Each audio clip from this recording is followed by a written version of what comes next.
Football recap time after a 24-10 Great Northwest Athletic Conference opening victory over Western Oregon. We're pleased to be joined by defensive coordinator Cole Wilson and offensive coordinator Judd Thompson. Cole, we'll start with you on the defensive side.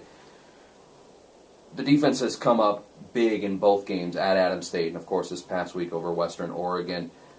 What is that key component between a team that has been stone dominant so far this year and over the past couple of seasons? Well, I think more than anything, the depth of our defense. We've been able to recruit players that have been able to come in and spell, at times a couple snaps here and there. We've, physically been healthy. We've matured a ton as I would say, a veteran group, and we haven't had that for the last 3 years. The health of our defense has been really good with that, those spelling here and there with players. We've had to, at times, kind of cover up some areas, and that recruiting, those kids maturing, staying healthy. There's a number of things that we could point to. In the past, if we had one guy go down, it was catastrophic. And it was, okay, we got to get another guy up to speed. We've got to get him at least to where we can be competitive. And at times, sometimes that wasn't the case. You put a freshman, I don't care what level of football it is, into an NCAA game, he's going to struggle for a time. And I think that's the biggest thing, is just the depth, the recruiting, the maturing of our players. Give credit where credit's due to the secondary, coming up with 3 interceptions in the Western Oregon game. But I want to highlight on some of the guys that may not get the glitz and glamour, and those are the guys on the front line. Where did you find Tana Woodard, and where can you find more like him? Because he impressed the heck out of me on Saturday. I'm glad you said that, because I tell the secondary every time, you better give a lot of love to those front 4, those front 7 guys, because they're they're the cog in what helps you get what your production. They get overshadowed a ton. You don't see them unless they get a big play on them, or they're singled out in a game. So our front 4. And really, I don't even say they're front 4. We've got about 9 front guys that Coach Campbell's got a great rotation with those guys going in, and they've really kind of come together as a group. They work hard together. They're well coachable kids, and they've kind of been the key to the back end success.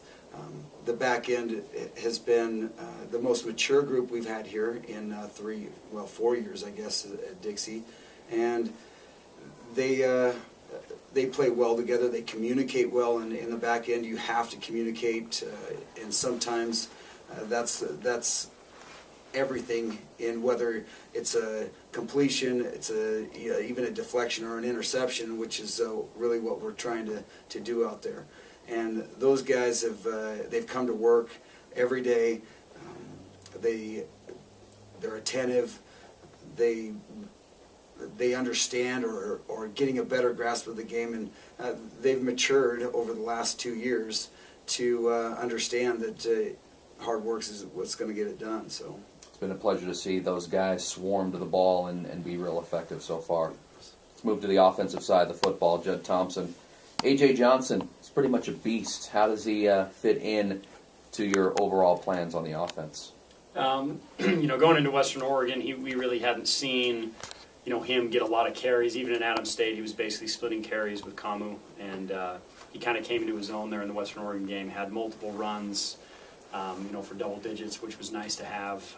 Kind of taking stress off the offensive line, maybe slowing up the pass rush a little bit. We need to get him more involved. He's got to get more touches. I think he was around 19 or 20 touches for the game, and that's right where he needs to be, just because of how explosive he can be in the running game.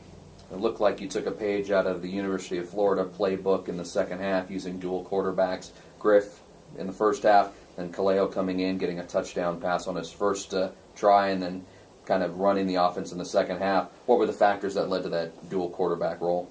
We plan on getting Kaleo in. We kind of have a certain set of plays that we feel like he excels in. He's obviously a well-rounded kid that can run and throw the ball very effectively. But going into the game, I wasn't really sure when I would use him. Griff's, it's actually funny, his hip started cramping up, which I'd never heard of before. But so he had a hip cramp, and so it was a great time for Kaleo to get in. We actually had a sprint out called, which is one of Kaleo's, get him out of the pocket. That's kind of where he's, best suited. And so it just kind of happened at that time. It probably wouldn't have happened otherwise if Griff wouldn't have had the cramp. But we did plan on getting Kaleo in the game. Real quickly, looking ahead to this Saturday, first time going to Azusa as members of the GNAC in a conference game. From the offensive side, what are you looking forward to against that Cougar defense? They have a very confusing front. They're very active. They walk up 7 guys on the line of scrimmage, and they drop into multiple coverages, multiple fronts, and so we just need to be real comfortable with their fronts in order to have success. In 2009 was the last time that we beat them, and I think it was Coach Brumfield, as he calls it, figured out the code that they're doing on defense. And so we're trying to get back to that where we understand what they're doing, where they're bringing pressure from. If we can get their, if we can get their fronts figured out, then I'm confident in our offense. For the defensive side, they lose their quarterback and their main running back from last year. What are you expecting from their offense? Well, they're a spread offense. They give you multiple looks. They use a lot of the motion within the box, as we call it, and they'll, their run game is their biggest strength, and they've got 3 capable running backs. Their quarterbacks are good runners. They're capable throwers. Haven't seen a lot of them down the field, but I think that they're working towards their strengths. Their offensive line is big. They're long, physical group. They're a well-coached team all the way around. So we're, approaching this thing like we would any other team. We know how good they are. We played them obviously last year, and felt like they were one of the best coached teams that we had faced all year long. Well, we wish you good luck on Saturday. Defensive coordinator Cole Wilson and offensive coordinator Judd Thompson. Thanks a lot, guys. Thank you.